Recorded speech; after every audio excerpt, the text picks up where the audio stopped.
bunge la kitaifa na lile la seneti, rais amekariri deni la taifa ni mzigo mkubwa na kukariri uchumi wa Kenya hauna uwezo wa kuhimili deni hilo. Rais sasa ameamuru wizara ya fedha kutafuta bilioni 300 kutoka kwa kitita cha taifa cha pesa zitakazofadhili shughuli za kimsingi za serikali kama njia mojawapo ya kupunguza hatari ya deni hilo. Henry Tende na maelezo zaidi. Of the National Assembly and Senate. Katika hotuba yake ya kwanza bungeni mbele ya kikao cha pamoja cha bunge la kitaifa na lile la seneti, Rais William Ruto ameonekana mwenye kukerwa na hali duni ya kiuchumi serikali ya Kenya Kwanza inakabiliwa nayo. Rais akiweka wazi taifa la Kenya liko katika hali mbaya zaidi ya kiuchumi ambayo imechangiwa na ongezeko la deni la taifa. I have news. And it is not very good news. Our financial situation is not very good. For Kenya to grow to an upper income country, we need to invest at least 25% of our GDP.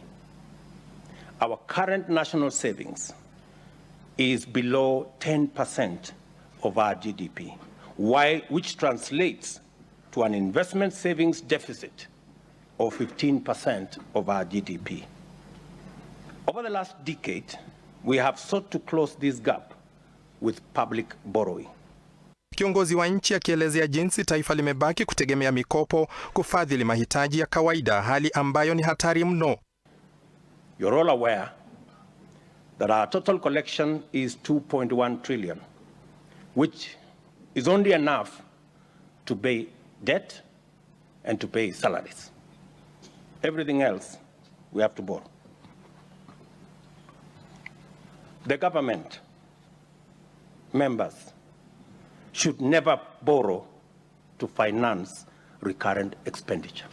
Ili kupunguza makali ya deni hilo, Rais William Ruto ameamuru wizara ya fedha kufanya hima na kuweka pesa zitakazofadhili mahitaji ya kimsingi kama vile mishahara ya maafisa wa umma.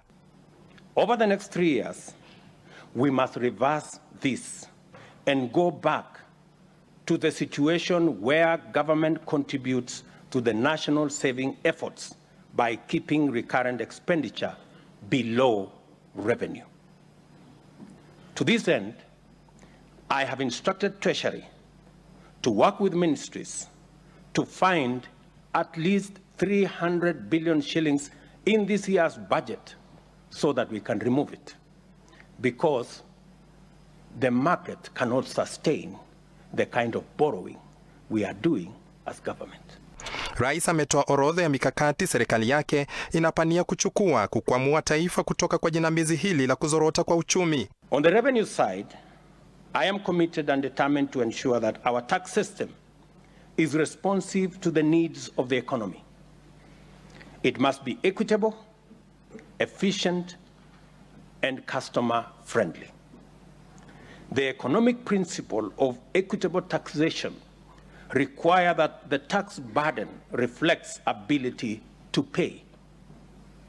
This is best achieved by a hierarchy that taxes wealth, then consumption, then incomes, and lastly trade, in that order of preference, so that those who are wealthy and have the capacity to pay should pay more, and those at the bottom of the pyramid should pay what is proportionate. Kiongozi wa taifa akipendekeza marekebisho katika idara ya ukusanyaji ushuru nchini KRA ili ilainishwe na mahitaji ya kipato cha taifa. We are overtaxing trade and undertaxing wealth.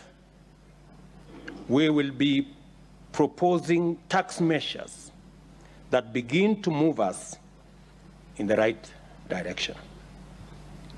We will also work with the Kenya Revenue Authority on a culture change to make it a people-friendly, customer-centric organization.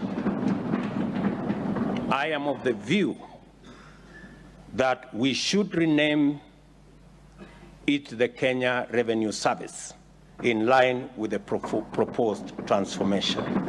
Bila shaka, serikali ya Rais William Ruto ina kibarua kikubwa mbele yake kuhakikisha taifa linapunguza hulka ya kukopa madeni zaidi na kuboresha huduma.